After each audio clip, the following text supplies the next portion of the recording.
Parliament ఎన్నికలతో పాటు జరిగినటువంటి 4 రాష్ట్రాల ఎన్నికలు. ఈ 4 రాష్ట్రాల్లో అరుణాచల్ ప్రదేశ్ భారతీయ జనతా పార్టీ గెలుచుకుంది 2/3 మెజార్టీతో. సిక్కింలో అధికార పక్షమే నిలబెట్టుకుంది. అదే సందర్భంలో ఆంధ్రప్రదేశ్లో అధికార పక్షం కోల్పోయింది, ప్రతిపక్షం ప్రధానమైనటువంటి ప్లాన్లోకి వచ్చింది. ఈ 3 కాకుండా మరొకటి జరిగింది ఒరిస్సా. ఒరిస్సా వాస్తవంగా వరుసగా గెలుస్తూ వచ్చిస్తున్నటువంటి నవీన్ పట్నాయక్ తిరుగులేదనుకుంటే ఈ దఫా ఒరిస్సాలో భారతీయ జనతా పార్టీ వాళ్ళు యాక్చువల్గా 2/3 పార్లమెంట్ సీట్లు బీజేపీ తీసుకుని అసెంబ్లీ సీట్లు 2/3 బీజేడీకి ఇవ్వాలన్నటువంటిది అమిత్ షా ప్లాన్.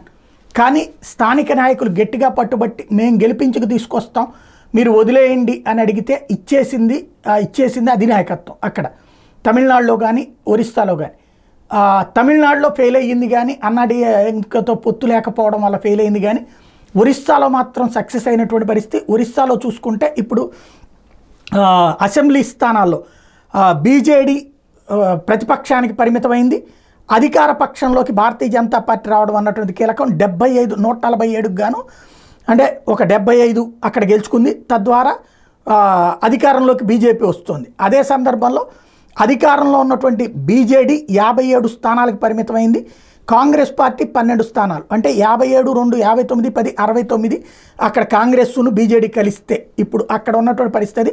ఒరిస్సాలో మాత్రం భారతీయ జనతా పార్టీ ఇప్పుడు అధికారాన్ని దక్కించుకుంటుంది. ఎందుకంటే 150లో సగం అంటే 75, 147లో 75 అంటే లీడ్లోకి వచ్చేసింది, స్పష్టమైన మెజార్టీతో లీడ్లోకి వచ్చేసింది.